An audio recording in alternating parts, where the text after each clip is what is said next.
Welcome everyone to the Evacuation Planning and Outreach webinar. This is part one of the two-part series. Today's webinar features 3 practitioners working on evacuation in their communities. This presentation is hosted by the Fire Adapted Communities Learning Network, or FACNET. If you're not familiar, FACNET is a nationwide community of wildfire adaptation practitioners supported by a partnership between the U.S. Forest Service, Department of the Interior, the Nature Conservancy, and the Watershed Research and Training Center. We support communities around the country working on community wildfire adaptation and provide learning, training, and funding and capacity building opportunities to members. My name is Emily Troisi, and I will be the moderator for today's webinar. I'm calling in today from Boulder, Colorado, and I'd like to acknowledge the land that I sit on is the ancestral homelands of the Ute, Cheyenne, and Arapaho peoples, and recognize the many contemporary tribal nations that are the original stewards of the lands that make up the state of Colorado. I'd also like to acknowledge our many Indigenous partners across the country who are leaders in this work of living better with fire. This webinar will be made available on the FACNET YouTube channel after the second part of the series is complete. And if you enjoy today's discussion, there will be a chance at the end of the webinar to learn more about how to join FACNET. Over the next 90 minutes, we're going to hear from these 3 knowledgeable wildfire practitioners and emergency management professionals. For those of you who are new to FACNET learning opportunities, we like to say that these sorts of events are the start of a conversation. We know that we cannot cover the very complex topic of evacuation in 1 or even 2 hour-and-a-half long conversations. We also know that these practitioners here today represent a small subset of the communities working on evacuation, and that there are other types of communities, organizational bodies, and a diverse array of people working on this topic that are simply not represented here today. So today, these 3 wonderful practitioners were willing to open up the conversation about what evacuation planning and outreach updates are looking like in their communities. And we hope that we can continue this conversation with interested folks through the network moving forward. Each community looks slightly different. Context is important. And you will notice that even among these 3 panelists, the area of focus or the language used looks slightly different, and that's okay. We're not saying that any one of these panelists' approaches is the way that you should do it in your community. Today is simply a chance to hear from others and have some dialogue, get connected with other emergency managers and fire practitioners working on this issue that we all face. This conversation was coming up within FACNET quite a bit, and so we wanted to open the doors just a little bit and have a broader conversation. We hope that you will walk away with some interest in continuing to share and connect. And if you want to share about the work that you're doing in your community, please do drop a note to Annie or Maddie and myself, and we'll make sure to follow up with you. And I would like to welcome up Chris Chambers to the stage. Chris is with Ashland Fire and Rescue, Wildfire Division Chief for Ashland Fire and Rescue. He's also a FACNET member. And if you've been to FACNET learning events before, you've probably heard Chris speak because they're doing a ton of great work in Ashland. So thanks for being with us today, Chris. And I'll turn it over to you if you want to go ahead and share your screen. Thank you so much, Emily. It's really an honor to be here. In such a national audience. And I know there's some incredible communities who are doing amazing work on evacuation. And I know there's just as much to learn from you as what I might have to offer. Just quick, is my screen share working, Emily? Looks good? Yeah, looks great, Chris. Okay, just making sure before I kick in. Okay. Well, I'm going to blaze through some slides here just to give you an idea of the things that we're working on here in Ashland, Oregon. Ashland is a community of about 22,000 permanent residents. We have Southern Oregon University, which contributes about another 5,000 or 6,000 students during the school year, home to the Oregon Shakespeare Festival, and a tourist destination that draws over 350,000 tourists each year. All to say that our resident population isn't the only concern about our evacuation scenarios. Seasonal populations certainly have a big impact on what we might be dealing with during especially a summer wildfire evacuation scenario and or a fall evacuation when students are here in town.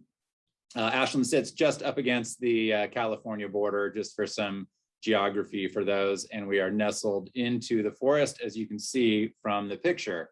And we do have a history of wildfires here. Notably last year, the Alameda fire started in Ashland, but then impacted the cities of Talent and Phoenix, eventually destroying 2,500 structures and evacuating about 14,000 people. So some significant fires have happened in our region. We've evacuated parts of our city as well in the past decade. So let's see, my arrow is going to work to advance. If not, I'm going to go this way. The next slide doesn't seem to want to show up. There we go. Okay. Ashland actually started its evacuation adventure many years ago. Back in 2004, we got a grant, instituted an evacuation plan, which involved putting up these signs to create evacuation route. And I know some people are going to be aghast to say, oh no, they actually told people where to go in evacuations, because that's by and large not the current wisdom, and we have kind of backed away from that in the ensuing years because we just don't know exactly where the fire is going to come from and where the safe evacuation routes are going to be. But nonetheless, I think it was a pretty good foot in the door in the early years of trying to plan for wildfire evacuation. We do have a 1700 AM radio station that we operate out of our fire station here where I work, where we can actually broadcast emergency messages. So you see the little sign below the evacuation route sign there. We created a map of all those evacuation routes. One of the goals in having the map was to concentrate evacuees into the most obvious and widest streets to get down to the arterial streets that eventually feed into the interstate. I-5 runs right through Ashland. So one of the obvious evacuation places, but in part, we want to do that so we could focus traffic onto streets so that first responders who would be coming into a fire would have a place that they could actually get up the hill in our topography to the fire. Some old school thinking, you know, only wildfires, then probably we only called them forest fires, just happened in places where there are forests. The upper part of Ashland is mostly forested. And so we really focused our efforts there. We have totally gotten rid of that strategy. Now the entire city is considered a wildfire hazard zone. And since this initial planning effort, more recently, which I'll focus on our efforts in the past 2 years here, we have switched to a zone-based concept like many communities and jurisdictions have across the country. So this is our current evacuation zone map as we rolled it out this past year. Now we have 10 evacuation zones. Evacuation routes are dedicated all across the city of Ashland. So we definitely got rid of that old school thinking on the previous slides that I showed. And now we're in this zone-based concept, and that we have engaged in that. And I think this is going to be of interest to a lot of people out there. We put our zones into a study of evacuation time estimates. The city contracted this work out, ended up going with KLD Engineering out of New York, who does a lot of evacuation time estimate studies, in particular for nuclear sites, but also for wildfire evacuation in some communities. I know they've done a few in California. So we contracted this time estimate study, which ended up having a lot of utility. It took a couple of years. It was right during COVID to get through all of this. But some of the interesting things that come out of a study like this, and I know there's a lot of different ways to look at traffic flow and traffic management during evacuation, and this is just one of them. But one of the outputs that we got was how long does it take to get people out of their houses and evacuating? A lot of data goes into this study. They actually sent out surveys of Ashland residents. There was over 2,500 respondents, which is a pretty good response rate for a smaller community. Things like, you know, do you work in the same place where you live? Because it's a big deal if somebody works 20 or 30 miles away, you get an evacuation notice, you have to travel home, pack up, and then get out of your house. So we wanted to try to capture as much of that data as possible, as how long it would take people to mobilize to get out of their houses. So this is one of the graphs that came out of this study. how long it takes people to mobilize, along with a lot of other data, street-based data. They actually came out here and got ground-based verification of data. We gave them a lot of our GIS data. And then they use a lot of complicated math. You don't have to memorize that. There's no test, I promise. But all that's to say that a lot of modeling and a lot of thought and engineering goes into this kind of thing. And eventually what that does is give you evacuation time estimates. So we have time estimates for evacuating each of our evacuation zones that you saw in the previous map, the 10 zones. This table is for evacuating 90% of the affected population, which is kind of the benchmark, considering that some people just aren't going to be home during evacuations. There's probably a few people who just aren't going to evacuate at all, but also taking into account different scenarios for evacuation. You can see there's midweek, weekend, there's summer, and there's fall. So that accounts for the changes in seasonal populations, and then also calculating what it would take to evacuate the combination of various zones, and also evacuating the entire community at once. What would happen if we had to do that during the wildfire? Certainly not an implausible scenario given all that's happening in wildfires, especially in the West, but I know that applies across a lot of the country as well. So you can see there's one scenario on the bottom: to evacuate the whole town midweek would take over 3 hours. Most estimates are around the 2-hour mark. So what we've done with the time estimate study and our new mapping, and how do we get that word out to residents? We've got all this great information, but how do you get people to inherit that information and do something about it? So I'll go through what we did this past spring to get the information out. We subscribe to Nixle as our emergency alert system. I know there's a lot of different emergency alert system out there. We send text, email, voice messages. We can launch iPause messages through our county emergency management office. We do have that radio station. We have an emergency hotline number. We use web and social media, and we're just engaging with the Zone Haven program now. And you guys can Google Zone Haven to find out more about it if you want to know about what Zone Haven is. I know it's rolling out more in some parts of the country than here. We're just starting on it. But those are kind of how we can get the messages out for evacuations. And I will just say door-to-door is still a thing, and it's an important thing as well. When we experienced the Alameda fire last year, door-to-door evacuation notices saved a lot of lives. Considering over 2,500 structures burned, we had 3 fatalities, which is pretty remarkable given that the fire was moving really fast. So some of the outreach, we did send Nixle messages as a high priority message to all of our residents in June, which was our Evacuation Awareness Month. We've sent postcards to all residences with their zone number. So the postcards were specific to their zone and it had all the evacuation information. Those went out in June. We had flyers and kiosks at all the major grocery stores and hardware store, any place where people frequent. We had those out. We gave out many, many thousands of those brochures and had to constantly restock them. We had our community emergency response team canvassing our highest risk neighborhoods. We did a big web page makeover and helped with social media to get the word out to folks. I have some examples of some of that outreach. This was the flyer that went out in the kiosks at various stores. There was a front page.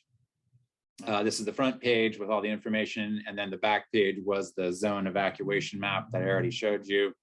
The web page, ashland.or.us/evacuate, is our clearinghouse for all information about evacuation. I'll show you the front page of that.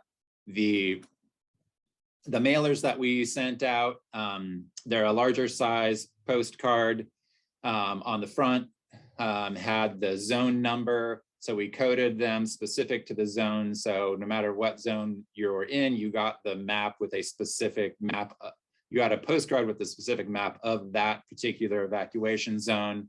We do subscribe to the Ready, Set, Go evacuation model that I know a lot of folks across the country are part of. And that, I think that was pretty successful. So all mailing addresses in Ashland got one of these postcards. We just knew we had to do multiple outlets for information so that no matter who you are, you encounter this information in some way. You know, if you're like a lot of people, you see stuff in the mail and you just put it in the recycling and you don't pay attention to it if it's not something that looks really important. But a lot of people did get information this way, but other ways people got the flyers or they got a call through Nixle. The back side of the postcard had evacuation plan information. And this is our website. It's not overly flashy, but it does get the job done. You can go to any one of those 4 tabs at the top or the 4 tiles to get information. Of interest to folks out there, if you want to know more about the evacuation time estimate study, there's a couple of ways to find out more info about that. Under other resources, there was a video that our contractor produced for us that describes the whole process. It's about 45 minutes. There's a summary of the study, and then there's the study full document if you really want to nerd out and get into the details. All of that is linked there on our evacuation page. There's the link at the top, ashland.or.us evacuate. So folks who want to do a little bit more homework. A unique thing that we have locally is an evacuation or a disaster registry. So for people who think they're going to need more help to evacuate, the disaster registry is run by the Rogue Valley Council of Governments, which is a local nonprofit that serves our region. They will sign people up, and then there's a GIS layer that shows up in our command vehicles that incident commanders can pull up and see where people are who are going to need help, extra help to get out during an evacuation. So some significant issues that came out of all of our work, and especially the evacuation time estimate study, seeing what it would take to get people out. Having worked on wildfire issues here for almost 20 years, I know there's a lot of scenarios where a fire starts close to town. We just cannot evacuate even one zone in the time that it's going to take that fire to get into that neighborhood.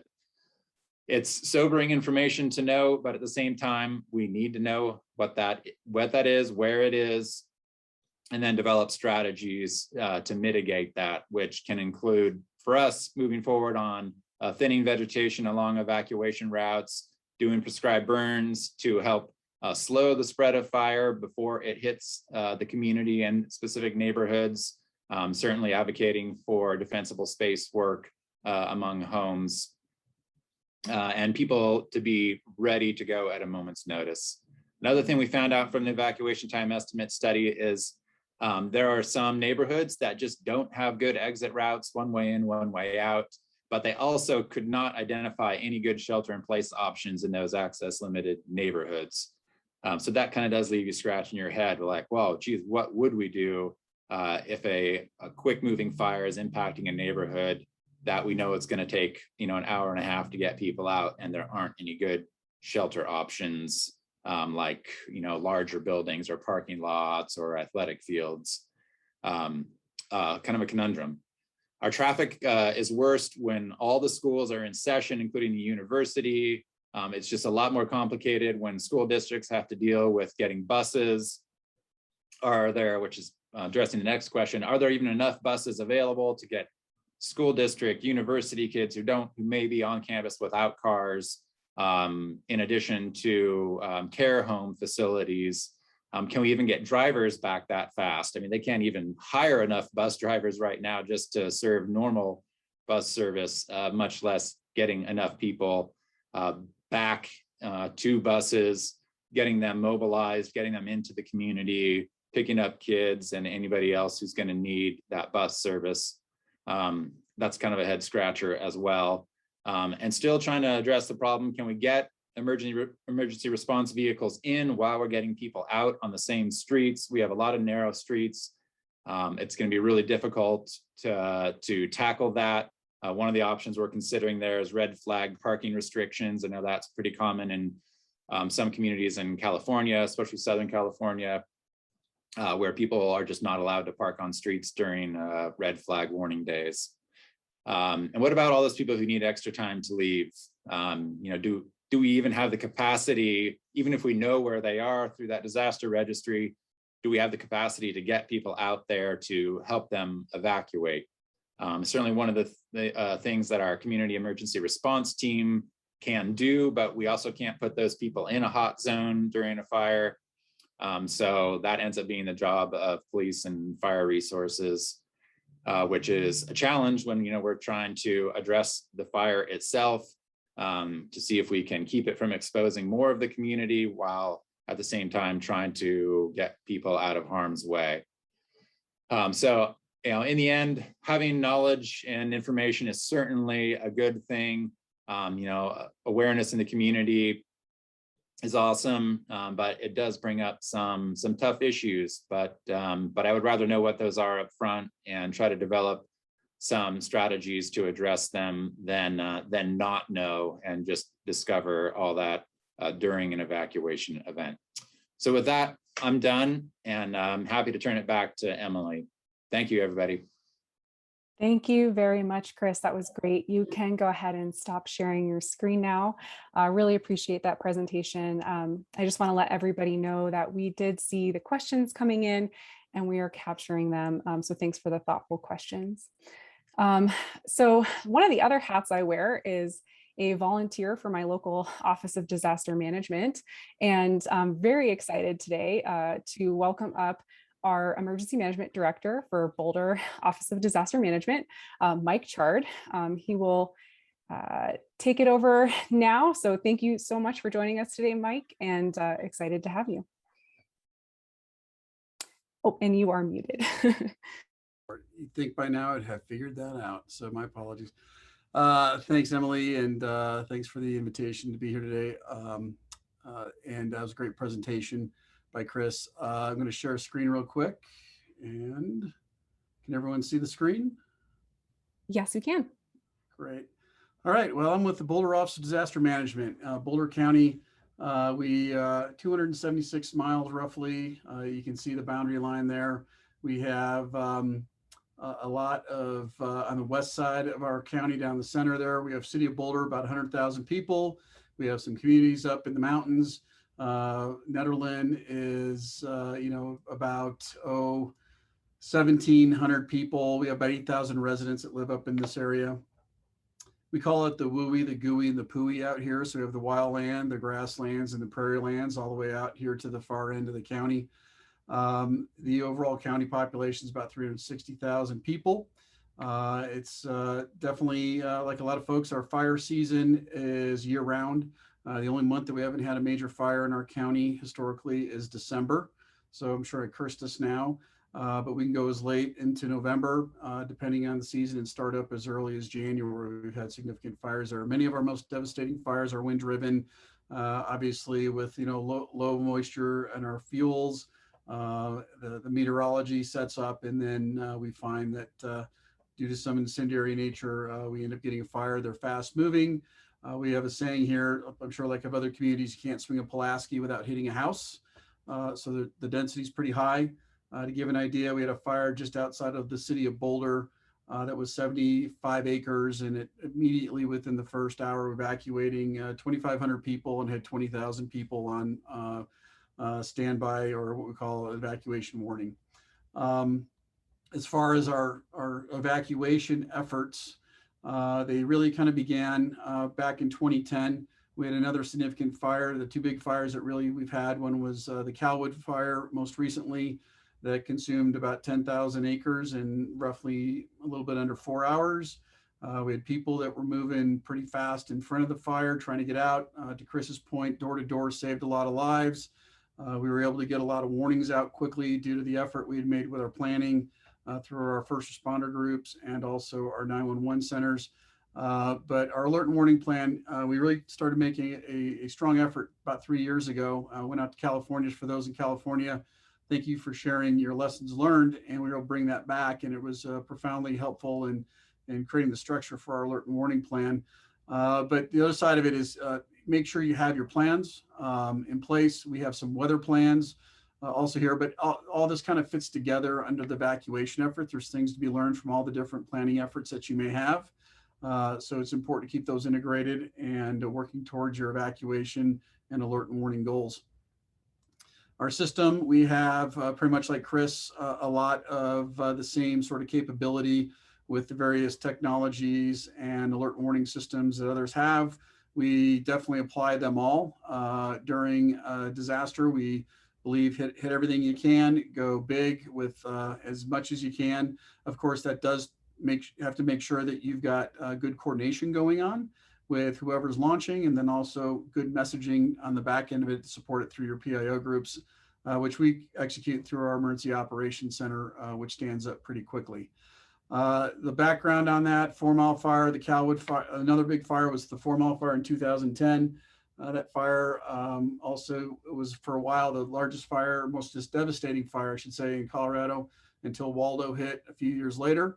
At the time, looking at where we were at that fire to where we are now, there's been tremendous improvement related to our capability to alert and warn, operationally coordinate, be able to get the warnings constructed quickly and deliver them out to the community. And luckily, in both of these major fires, there was no loss of life or major injury as a result of those events that occurred.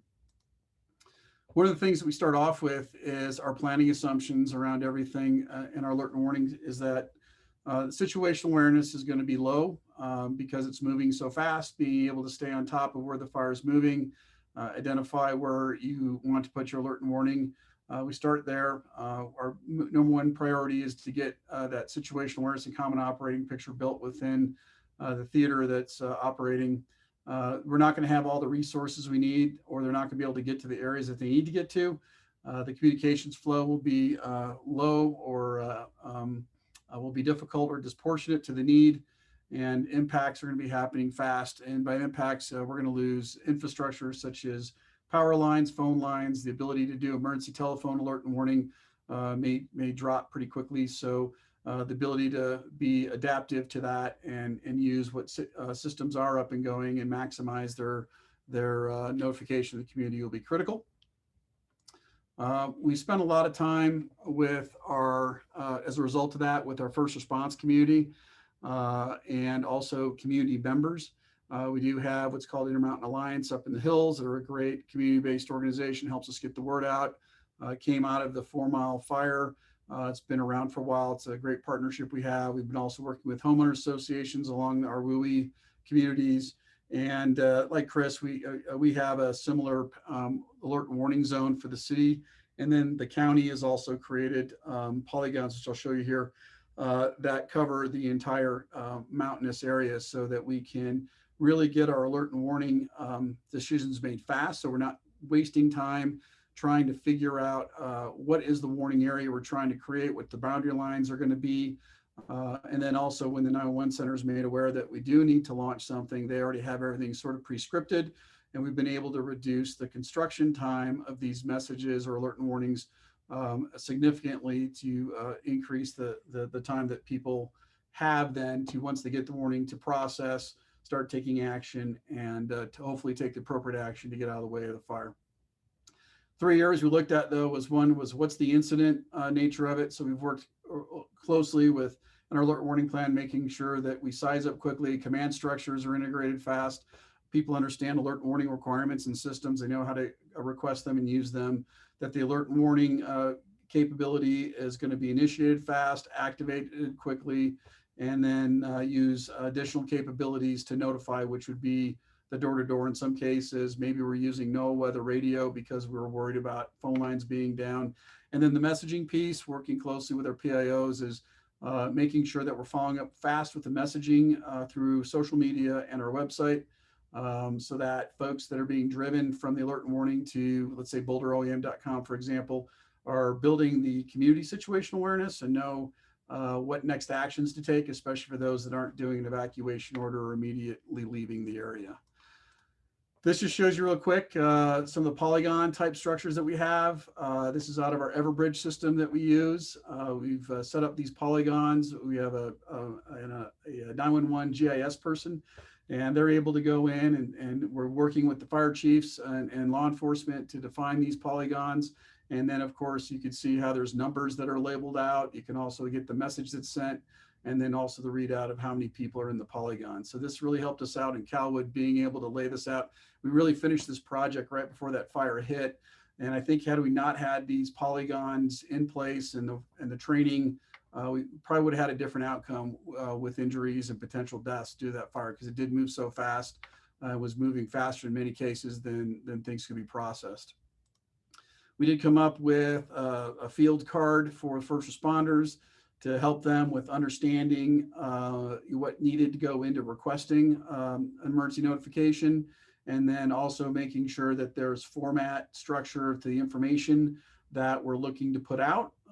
The criticality of having the right structure to that alert and warning we found was very helpful, and then followed up with a similar formatting in the messaging. So we kind of like, it plays across from what people are getting on their smartphone or they're getting on their telephone. The message structure will be the same, to also the type of follow-up that we're going to put into social media, our wireless emergency alerts, and also on the website. So we're making sure those critical components to whatever alert and warning information we're giving is kind of the theme is following through the different platforms people will be seeing.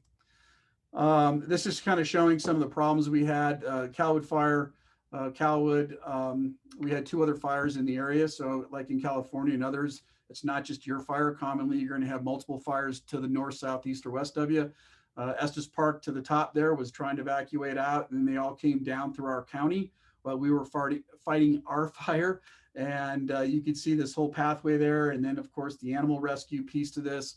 We had 3 fairgrounds that were taking resources. We had folks that were going to the metro, took 8 counties in the metro area to do the hoteling for the sheltering once people got out of evacuation. So all this had to be coordinated, and our joint information systems, our use of a JIC, and our ESFs, PIOs were absolutely critical in being able to carry forward. It's not always just that, let's get the notification out. You really have to have that very strong messaging component to be able to keep people moving in the right direction to get the right action. The other thing that we found is we had 3 different major fires. We all have sort of different terminology. So just kind of knowing what's out there and being able to coordinate with the other emergency managers and incident commanders and getting that information to the PIOs so that you can preemptively get that information out. So if you have any of the borderline residents that might be getting bleed over, they're able to kind of help understand perhaps what they're getting as far as information, and be able to decipher that and make decisions. One other thing I want to hit on real quick here, kind of in closing, is we're really big in our GIS. When our EOC stands up, we have a SAS viewer, we call it Situation Awareness Viewer. You can see across the tabs and along the top, gives us a lot of different windows to make information. Emily is a big part of this group. When she's here, we'll say, hey, can you just give me an idea of what we're dealing with? So we can actually go in, even though we may not know what polygon is being lit up, or we know exactly where the impact area is, just by listening to the radio or getting our CAD notes, we can kind of get a good picture of the impact area, and we can lay down a polygon and then start pulling some information up and get ideas of total population, for example. It'll tell us the children, seniors. This is off the best data we have available within the county. Lets us know what we need to perhaps do with sending messages out in other languages. We can also take a look and see what other hospital systems we have in here. In this case, it's our tier 2 hazmat facilities that could be in that alert warning area. So just a lot of different things we can use to kind of script through this and get information related to the type of occupancies that we're trying to evacuate, or that will be needing some support. And then lastly, the big piece of it, just close on a lot of things that Chris was talking about, trying to fill around the lines here, was just be, the importance of that after action report, looking at how you actually behave during disasters, help you kind of tilt your alert warning system to what you need to do in the future. And this gives you an idea of what we did during the Calwood fire. We pulled these numbers back, and then we go back and look at see what our capacity is and how did we achieve that, and making sure that this kind of capacity is built into our plan, and then use this to help with any improvements we need to make, or ensure that if we make changes to something that we don't lose capacity because we did some things that were pretty good during the previous fire. So gives you just a little flavor of kind of where we are as Boulder, and love to hear what everyone else has, but That's some of the things we've been working on. The big piece here is with the planning is the big part. We have our plan, and without that effort, and like the Eisenhower statement says, it's not the plan that matters, it's the process that added value to the community. And that 3-year engagement and constantly bringing everyone is really where we had our greatest gains and wins. Thanks, Emily. Thanks so much, Mike. That was really great. Really appreciate all of those insights. And we're getting some great questions in the chat box, so we'll make sure to capture those for you as well. All right. So lastly, we're going to hear from Sergeant Nathan Garibay. He's an emergency manager for Deschutes County, Oregon. So Mike, or sorry, not Mike, Nathan, please go ahead and pull up your screen when you're ready. And thank you so much for your time today.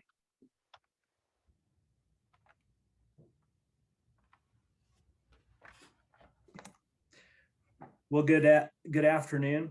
It is afternoon here. I think I did see somebody from Hawaii, so it may not be afternoon there yet. So good morning to you. Happy to be here, and I'm batting cleanup here. So Chris and Mike are hard to follow. And, we made an agreement that we're going to be hardly any slides. And I think they pulled one over on me. I only have 3 slides, so you could see, but that's okay. I tend to not follow them anyway, so it's really kind of pointless to me to even try to do slides. As Emily mentioned, my name is Nathan Garibay. I'm the Emergency Services Manager here at the Deschutes County Sheriff's Office. And in our county, the emergency management function is a unit within the Sheriff's Office. Deschutes County is a ever-growing community, so my population data is probably out of date already, but we're hovering around 200,000 residents here in Deschutes County. We have about 3,000 square miles, goes everything from the crest of the Cascade Mountain Range down to rangeland and sparsely populated rangeland out in the eastern portion of our county, and kind of everything in between. So we have 4 cities. The largest city is the city of Bend. We're right near the middle of the state. So if you throw a dart at the state of Oregon and you get in the middle, you're probably going to be pretty close to Deschutes County. But we're kind of part of a greater regional community that we refer to as Central Oregon, and that's generally Crook, Jefferson, Deschutes, and kind of northern Klamath County. And we really work together to support one another. So I think I'm going to kind of gloss over a few other things. I've seen a ton of great questions in the chat, and I know that there were some questions that were preloaded or that people submitted ahead of time. So I want to make sure we leave time for questions, because I think that's probably the biggest value. And a lot of what I'm going to talk about is pretty similar to what Mike and Chris mentioned. But here in Oregon, we do use the 3-level evacuation model. I see that Boulder is kind of shifting a little bit more similar to California model. And but here in Oregon in 2014, it was kind of formally adopted by a number of state and local agencies to just stick with the 3-level, and that's the ready, set, go methodology. So we're utilizing that, and those decisions are made jointly in great cooperation with our fire managers. And I think that's one of the biggest things I'm going to focus on right now, is just talking about how those relationships, how we built those relationships in our community between our law enforcement, our emergency management, and our fire managers. We have really phenomenal working relationships, and we make those evacuation decisions that are strongly informed by the advice and concurrence with the fire incident commander or operations section. And that's based on current expected fire behavior, what our values at risk are, what is the capacity to egress people from an area, time of day or time of night, what resources are needed, and do we have adequate resources, or do we need to maybe pull that trigger a little earlier to ensure that we can use, that we have adequate resources to affect those evacuations. And then finally, other incidents going on, and Mike brought that up a little bit. We had a situation last year, Labor Day fires. We had multiple fires around the state of Oregon. Fortunately, by and large, Central Oregon was spared from that, but the west side of our state significantly, and south part of our state was impacted pretty significantly on one day. And at one point, we actually received evacuees and displaced people from 8 different counties, basically from south to west to north of us. due to a number of fires, and their only way to evacuate was to Central Oregon. And we actually received a number of evacuees from, again, those 8 different counties on one night and one day.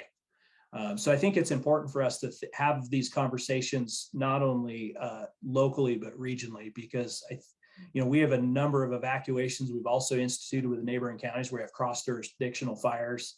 And it's important to ensure that our processes, although maybe a slightly different based on our resources and our technology that we have available, but that they're at least able to adapt. The one thing I did want to point out is I think that critical unified decision-making regarding when to evacuate and how to evacuate is really critical. And that's really going to be based on good relationships that we develop ahead of time.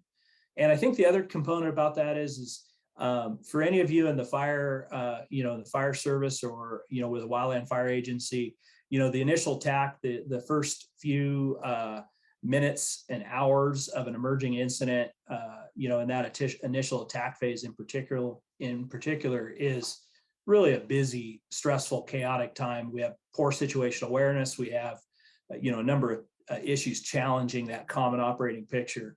And so I think it's important for us to, meet that IC where they're at. And, so we make a very concerted effort to get unified with the fire incident commander as soon as possible.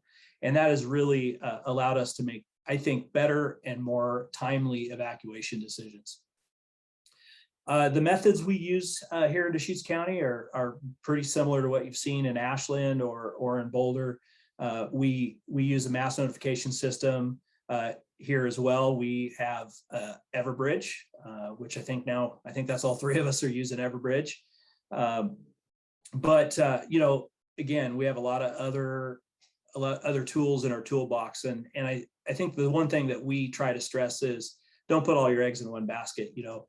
Mike mentioned the risk of power line failure, communications failures, and we've seen that in fires around the country. If you only rely on mass notification, you might find yourself in a bad situation. But as it relates to mass notification, some things we've been working on here is preloading templates and building those. So we're removing some of that discretionary decision making on the part of the person actually sending the alert when possible. Obviously, we don't want to be too prescriptive, but all these things that we do that take time, these decisions that when you're getting that information from the field and you're inputting it into the template to send a message, taking these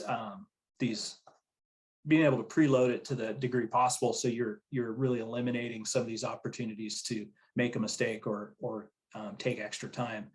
And our particular mass notification system with some upgrades is really useful for that. We can build pretty great templates, and we've been working on those over the last month or so, really trying to dial those in. And that's kind of part of that preloading that process. We also have the capability to use iPause.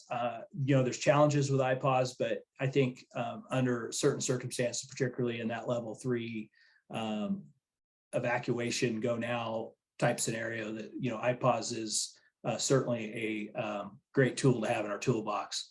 We have one community in our county that has sirens, and that's Sun River. Sun River is a community of about 1,500 full-time residents, but on busy summer weekends can see a magnitude of 10 to 20 times that population in tourists. And so we've worked with the Sun River community, and they've done a great job on kind of building some awareness tools around those sirens, because it's really hard to tell somebody what to do through a siren. So basically those sirens trigger people to go to certain places to get information. And we haven't had to use that in a real life emergency. We do test it, but that is the only community we have that has sirens.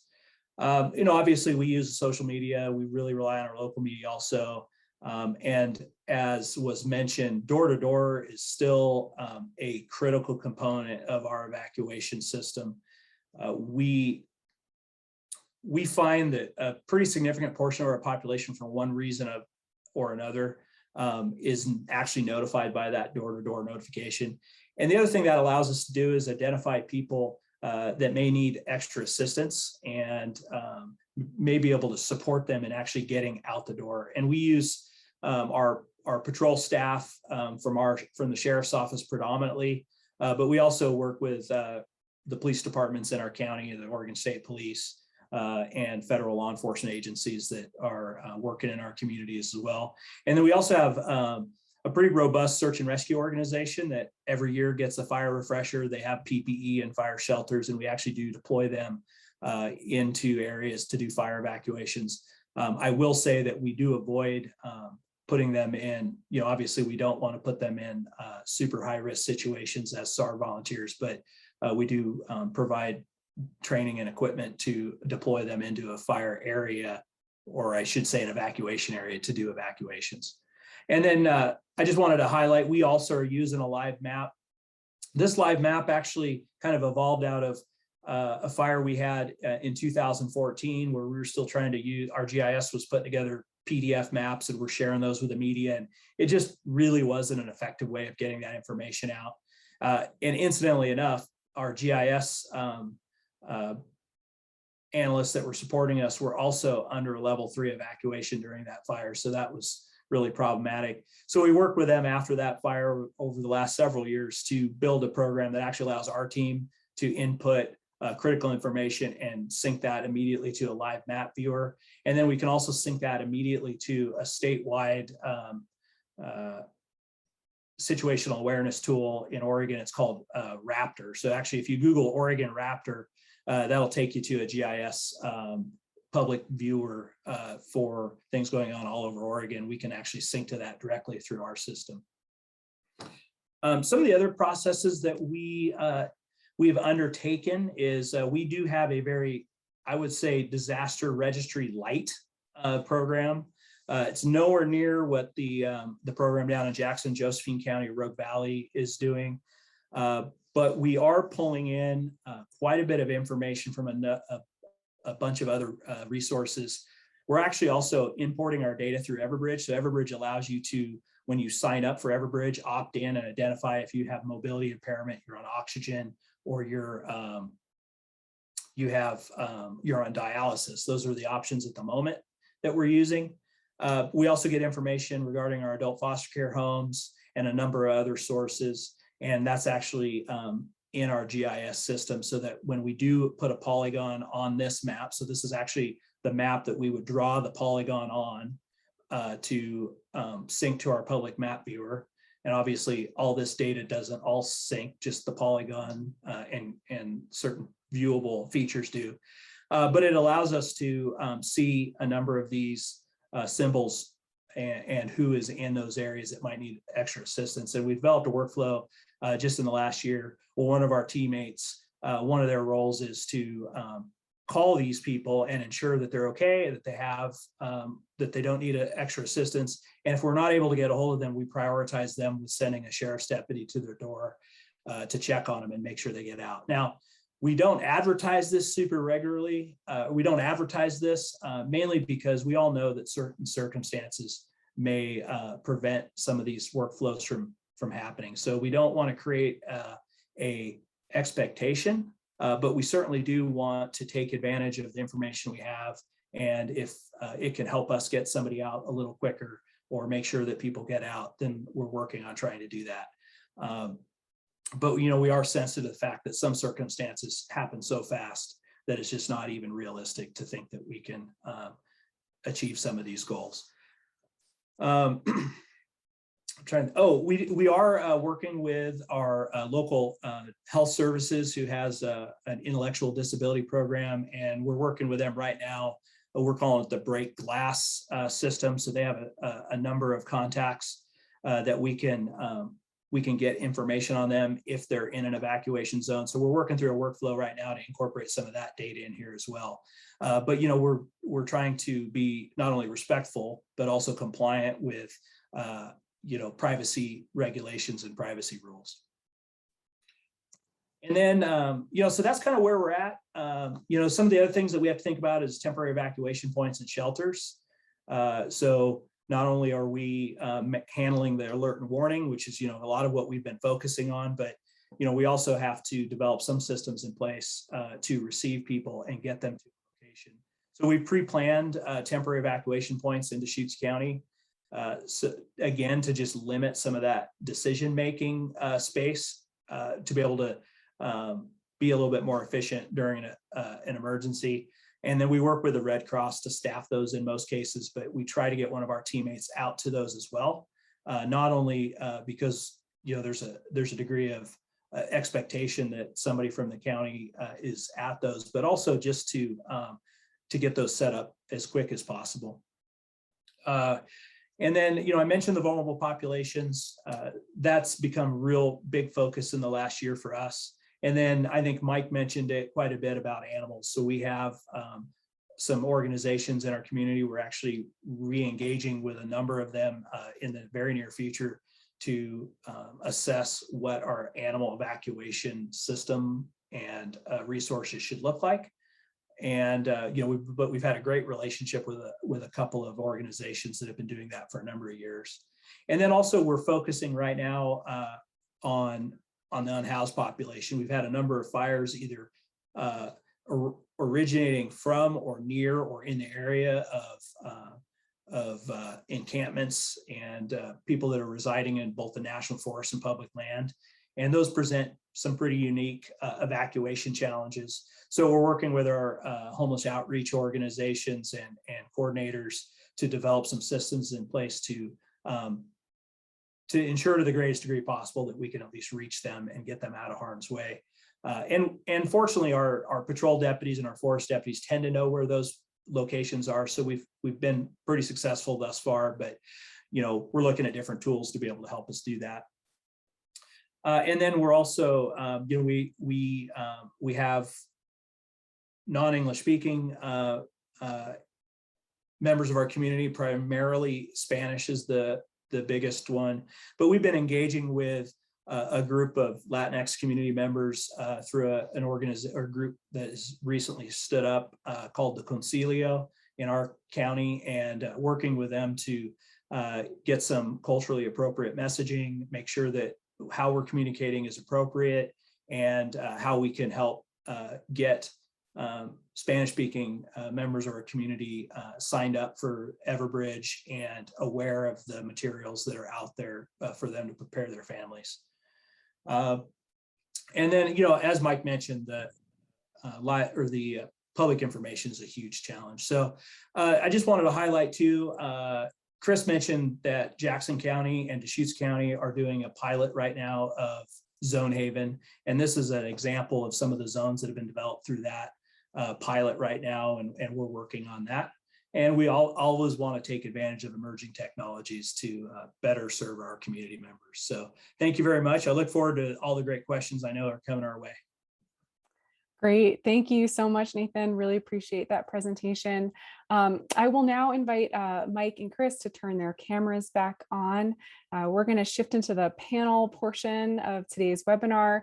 I just want to thank all three of you again for an excellent set of presentations. I think you all touched on various different aspects of this broad work that is evacuation. So I just wanted to thank you for the amount of thought and time that you put into sharing with us today.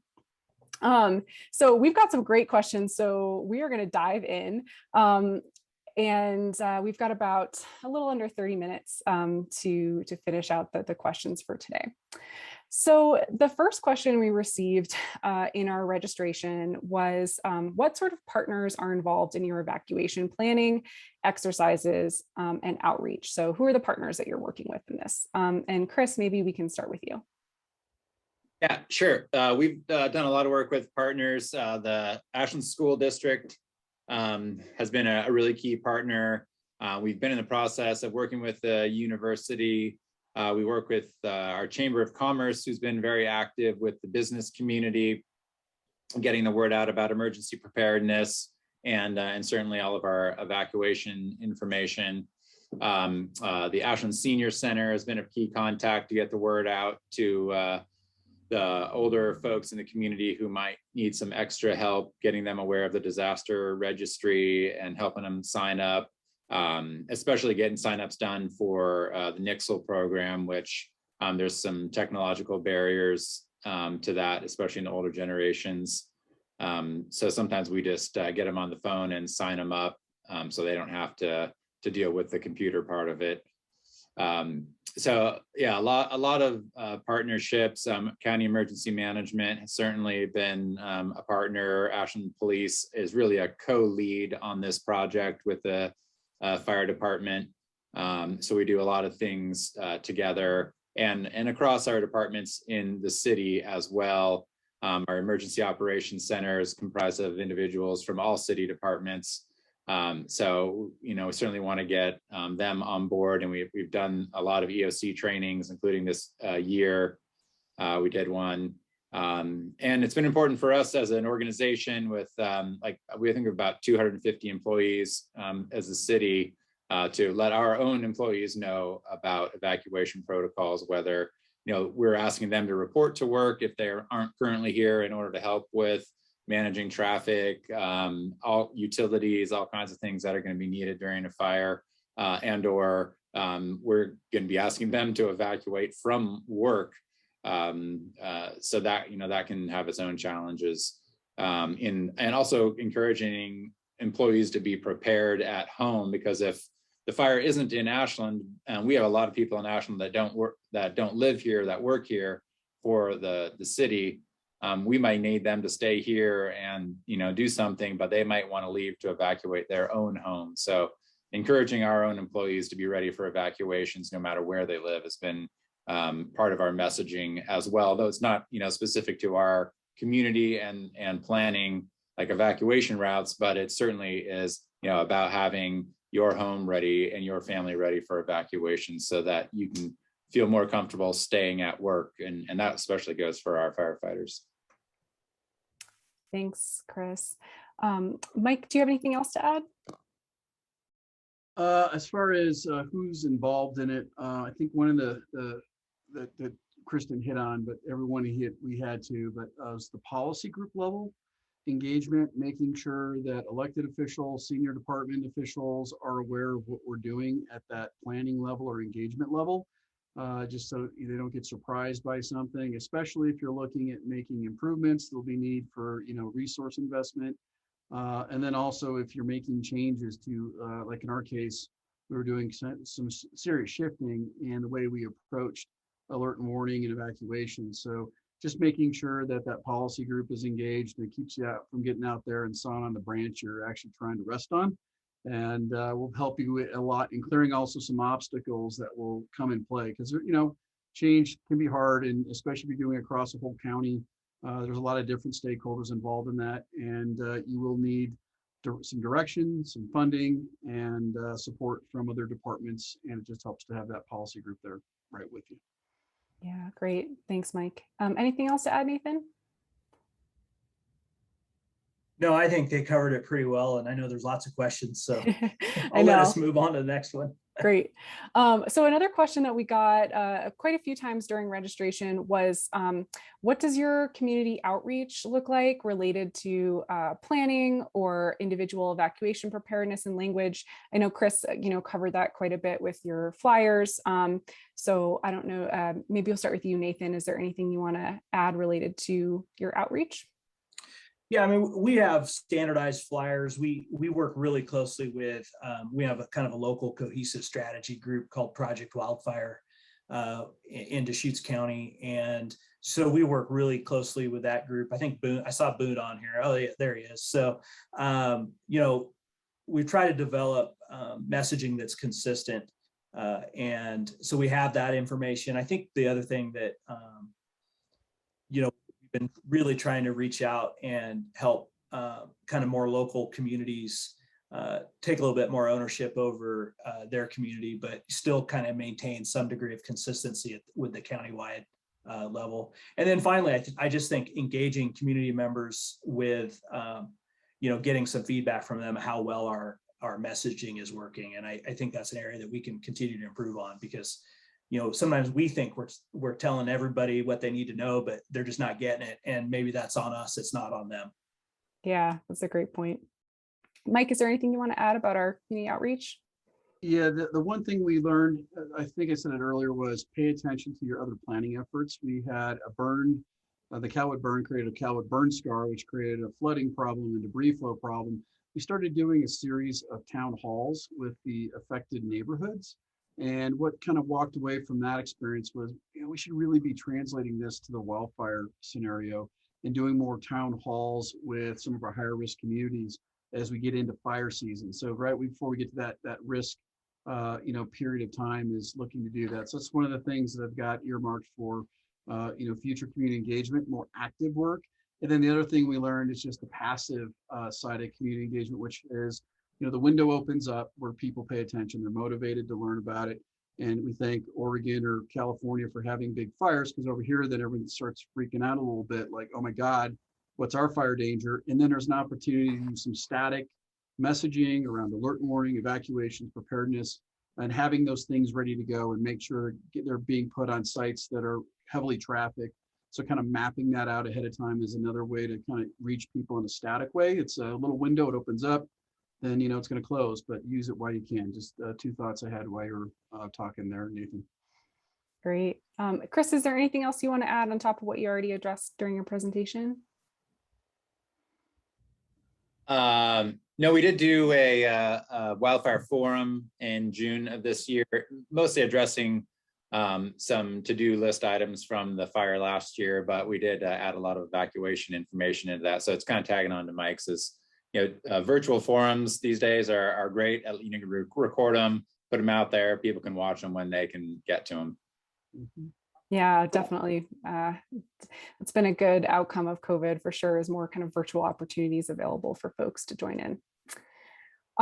Okay, another question that we got for you all was, how should offices of emergency management or fire departments or others working on evacuation make sure that this work is reaching their whole community? So how are you prioritizing evacuation preparedness for your most vulnerable community members? And I know you all kind of touched on this already, but Chris, maybe we'll start with you. Is there anything else that you'd like to add related to reaching your most vulnerable community members for evacuation preparedness? We've done a lot of outreach, and actually it started with smoke and health to the homeless community. There are a bunch of different providers that work with that community. We're trying to use that relationship. Our fire adaptive communities coordinator went out last year and just basically volunteered at a homeless shelter, the main shelter here, and got out information about signing up for Nixle. I mean, we shouldn't assume because people are homeless that they don't have cell phones and communication. Most all of them do in some way.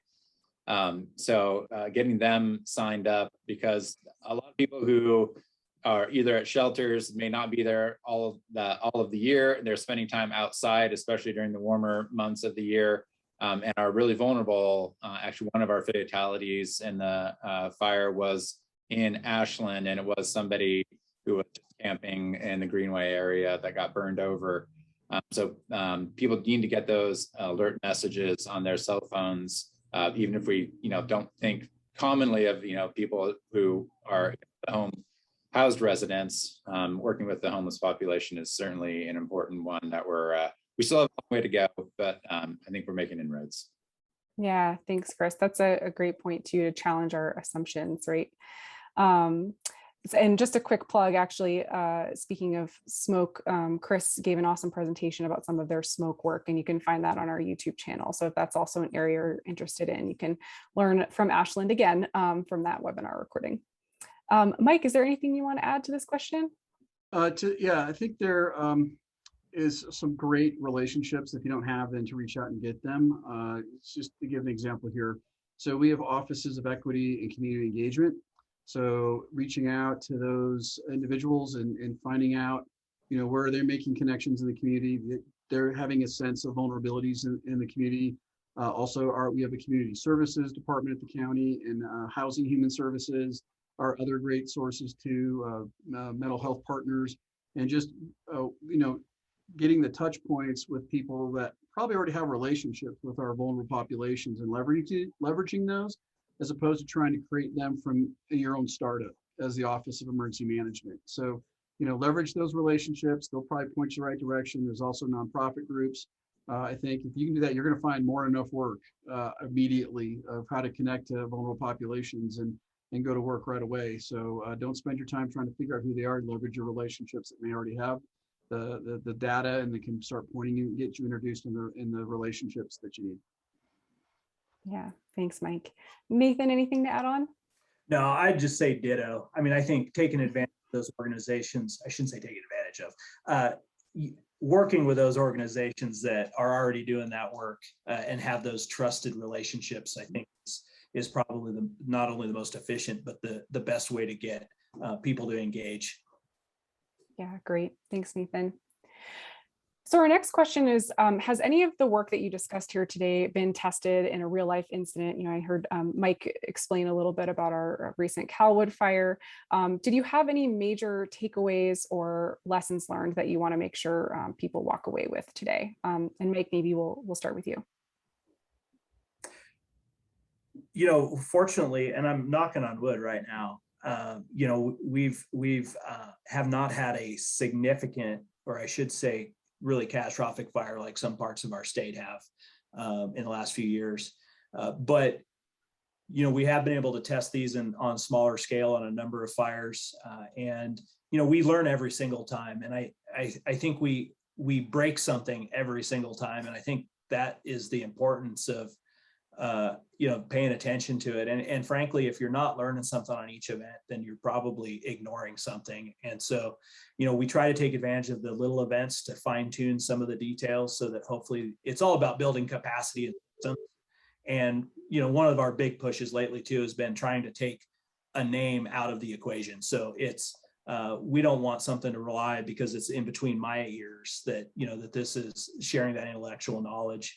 And then also working with our partners. I mean, our emergency management community here in Oregon is very strong. The locals all get along great. We share information. We go help each other out. And so I would say that would be the other thing. If you don't have a big incident going on and somebody else does, if your boss will let you go help them because you can learn from theirs too. And not only are you helping them, but you're also gaining some intellectual capital yourself.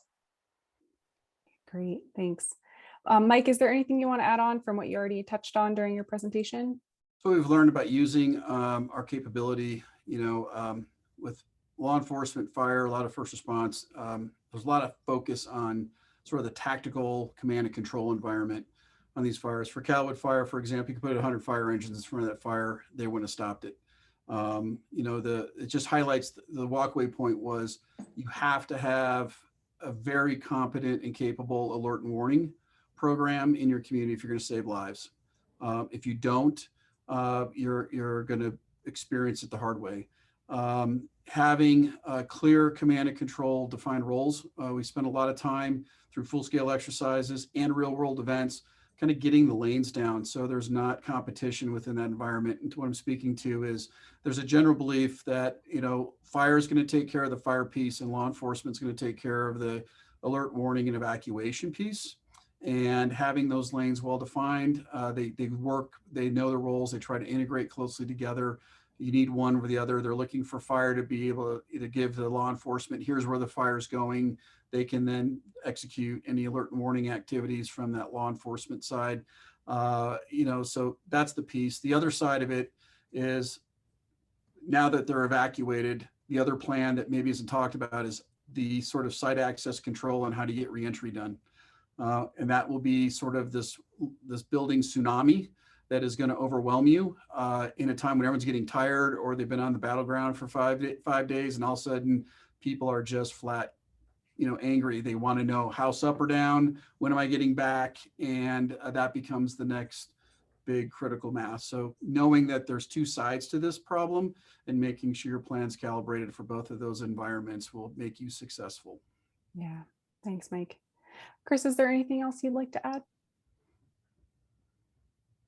From the Alameda fire last year and the initial evacuations, one I launched, and going back to the coordination with police and fire, another was launched by the police chief 1 minute after mine was launched. So they said a little bit different thing, but in the end, it ended up not being that big of a deal. But that coordination piece could have been done a lot better. And the messaging itself, I think it was Mike that mentioned having preloaded messaging, that you just got to fill in the blanks. So, when you're thinking about it beforehand, you can think a lot more rationally about what needs to be in your preloaded message than when the event is happening. The messages that we sent out weren't very good. I mean, it served a purpose, but we, said people should leave, but we didn't tell the people where to go. And some people ended up evacuating in the direction that the fire was moving.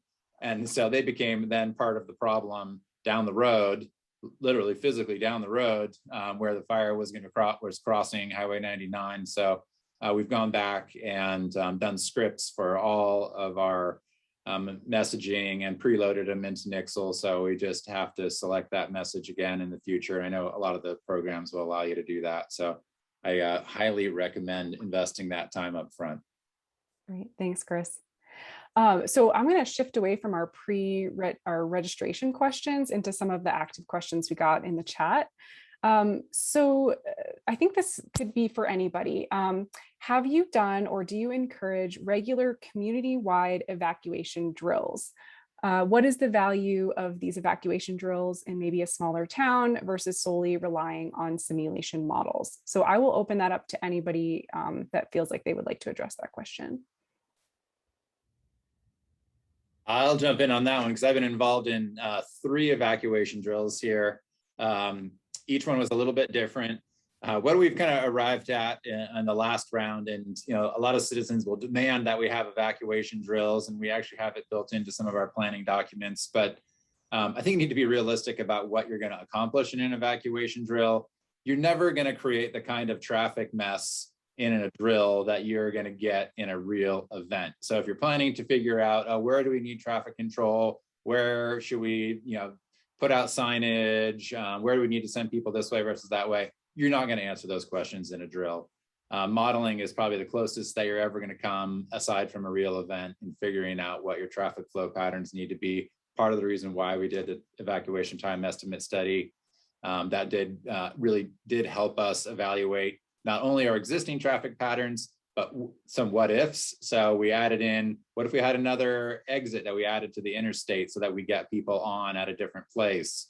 What if we had a bridge over the creek here? What if we had, a traffic flow pattern change? A lot of people will focus on, we need to do contraflow, which is turning 2 ways to 1 ways. Oftentimes contraflow doesn't pan out. Again, that's not something you're going to figure out during a drill either. And you have to consider that if you want a full-scale drill, how many people are actually going to participate in your drill?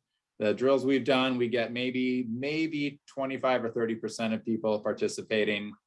So it's really more of an awareness kind of thing than it is actual physical practice.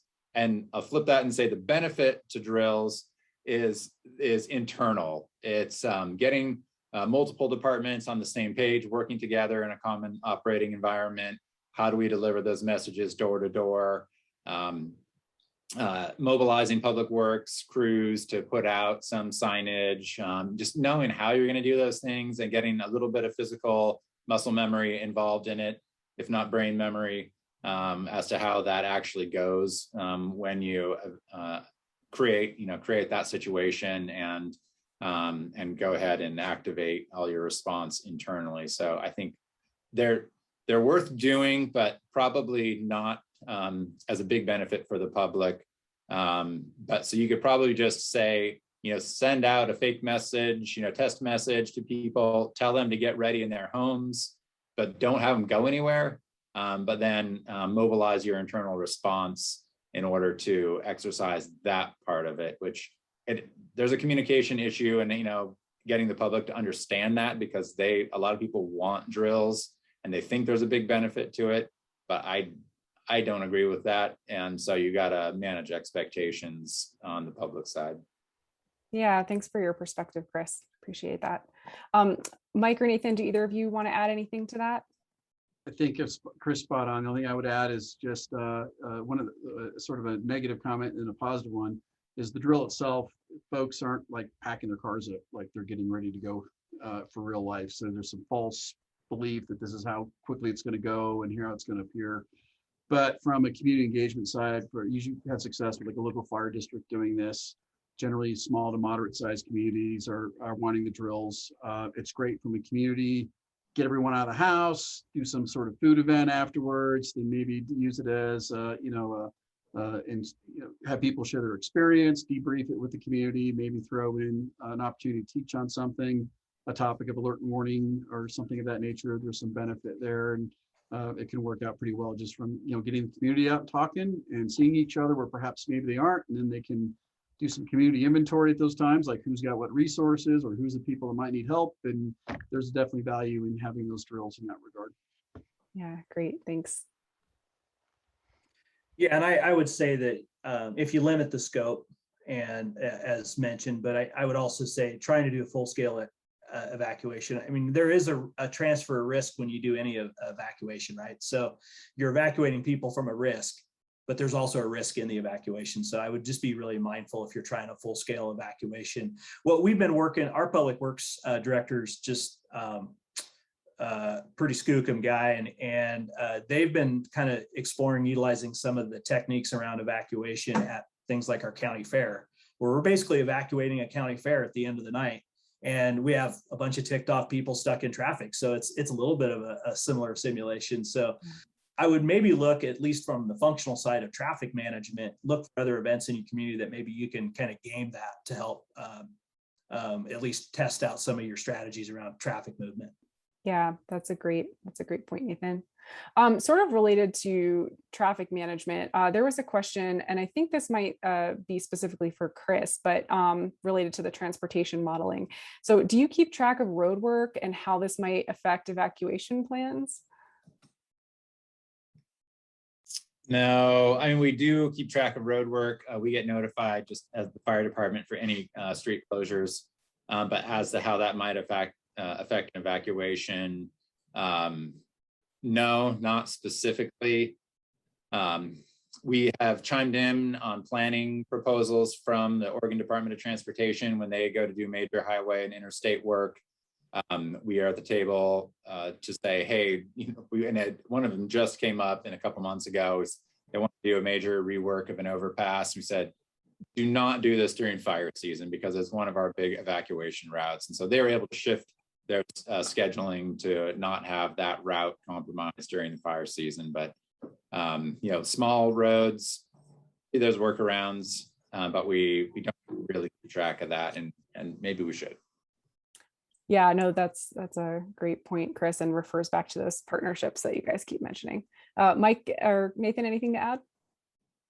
Emily, as long as we're talking about modeling, it's not maybe about the traffic modeling, but we did some modeling with law enforcement on how long it would take to go door to door.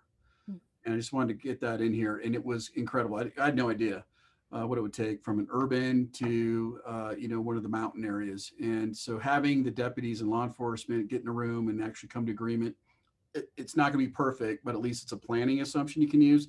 You could, for example, draw our SAS viewer, put a polygon down. So we got these many homes in this mountain area.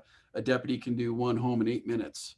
It gives you an idea then what you maybe need to get resources committed to an area, knowing that a fire is moving in, and just gives you some ability to operationally plan.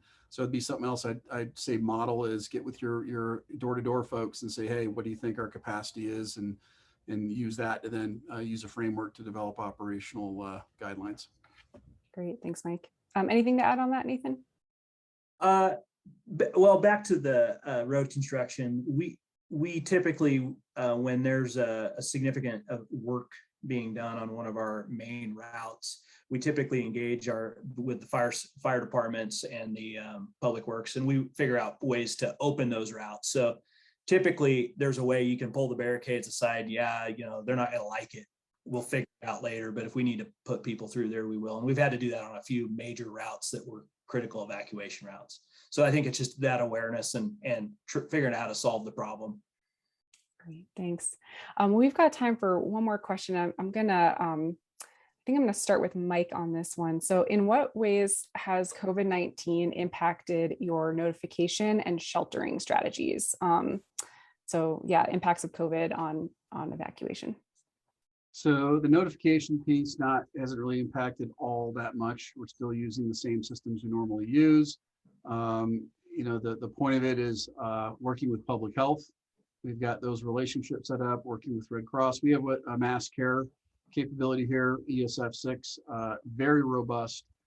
Getting with them ahead of time. We knew when COVID hit, we started bringing all our capability partners together and saying, what's the way we're going to do this? Hoteling was the way to go, which means we were looking at what's the number though. And we found out it was like 1,600 people we could hotel. And then after that, we're going into mass sheltering. And at that point, it's going to be okay, get the masks to make sure we have plenty of resources available to mitigate some of the risk, try to keep people with social distancing, get the testing in there, and then do what we needed to do, because it's a disaster. So there's not a perfect fit all the time, but at least knowing what we could do to do it the safest way, what's the secondary and tertiary, sheltering models that we had. We worked with our transportation partners to make sure that they knew what the expectation was going to be, so they weren't shocked. So their drivers knew how to act appropriately. They knew how to depound their buses. We had the guidance for them. They knew how to mask up correctly with the right PPE. Actually, more challenges as you saw with the fire camp setting up. We brought an IMT that kind of, I think, had more challenges in many cases than the sheltering component in a lot of ways. So those were how we mitigated those problems. But once again, it's having those pre-incident relationships, knowing your capability makes it easier to deal with the contingencies when you find yourself thrown into the incident itself. So that'd be the walkaway point for folks on the call. Great. Thanks so much, Mike. All right. Well, in the interest of time, I am going to just thank our presenters for being here today, for the wonderful presentations and your thoughtful answers to our panel discussion. I really appreciate all of you.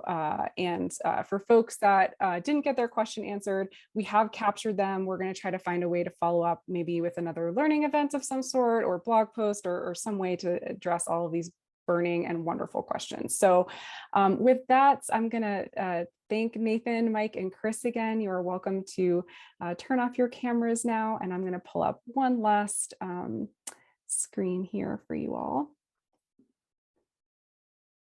So just to close out, I want to welcome all of you. If you are not a FACnet member or not following our blog or newsletter, want to welcome you all to continue in the conversation. Maddie will drop a couple links in the chat box. You are welcome to apply to be an affiliate member. We offer a lot of internal training and learning and connecting opportunities like the one today. And then if you're just kind of interested in passively following along with what the network is up to, or get notified about public events like this, you can also subscribe to our blog and our newsletter. And then the last thing, again, is just a big thank you to our panelists. I really appreciate them sharing their expertise today with all of us. This will be recorded, or this was recorded, and it will be available after the close of our second webinar, which is going to be on September 30th from 12:30 to 2 Mountain Time. And Annie will drop a link to that registration in the chat box. It'll be a slightly different format. You'll actually get the opportunity to get into a breakout room with one of the researchers and talk a little bit more in depth with one of them. So just want to thank you all for your time today, your awesome questions. I look forward to reading through all of them and following up as best we can. And one last big thank you to our presenters. I hope you all have a wonderful rest of your afternoon, and we hope to see you on the 30th.